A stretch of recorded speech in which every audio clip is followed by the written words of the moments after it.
New Year's Eve Massacre, a night of terror in Maplewood. The quiet suburb of Maplewood was alive with festive cheer. Strings of multicolored lights adorned every home, and the distant pop of fireworks echoed through the crisp winter air. Yet, amid the joy and celebration, a dark shadow loomed. At 11:15 p.m., the first sign of something amiss came from the Langston house. A scream cut through the night like a knife, silencing the chatter of neighbors preparing for the countdown. The sound was swallowed by a crackling firework burst, masking the horror within. Inside the Langston home, blood pooled on the polished hardwood floors. The family of four lay sprawled, lifeless, their faces frozen in expressions of terror. On the living room wall, written in crimson, were the words, "Happy New Fear." The killer moved quickly, slipping into the shadows of Maplewood. Their face was obscured by a grotesque mask, a twisted parody of a New Year's party face. A sharp butcher knife gleamed in their gloved hand, still dripping with the evidence of their first victims. At 11:30 p.m., the Andrews family became the next target. The father, Greg, was outside lighting sparklers with his two young sons. He barely registered the figure approaching from the darkness until it was too late. The blade plunged into his back, and his scream mingled with the crackle of fireworks. The children's cries were swiftly silenced, their innocence extinguished in a storm of red. Inside, Mrs. Andrews turned toward the window at the sound, only to find the masked figure staring back at her. The killer smashed through the glass with brutal efficiency, dragging her out into the cold. Her pleas for mercy were muffled by the explosions of pyrotechnics overhead. By 11:45 p.m., Maplewood was in chaos.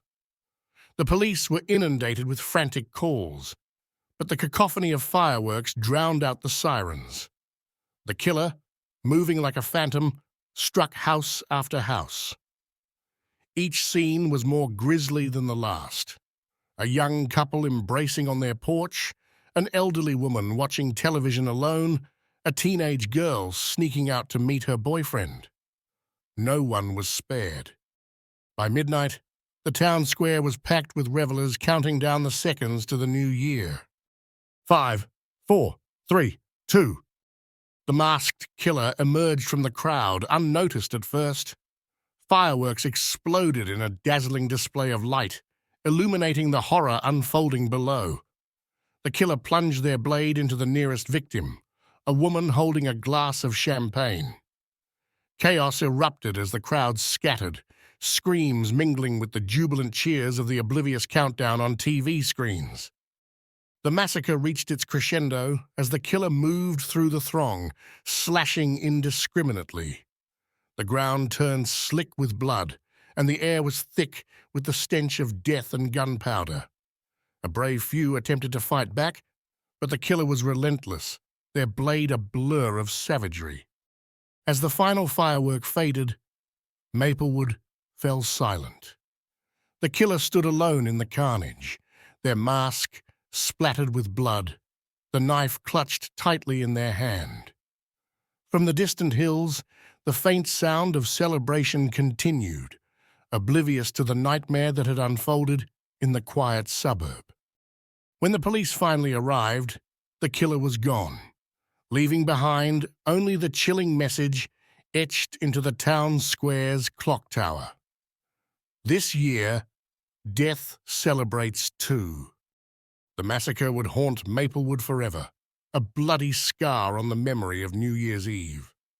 And somewhere in the darkness, the masked figure waited, their blade ready to ring in another year of terror.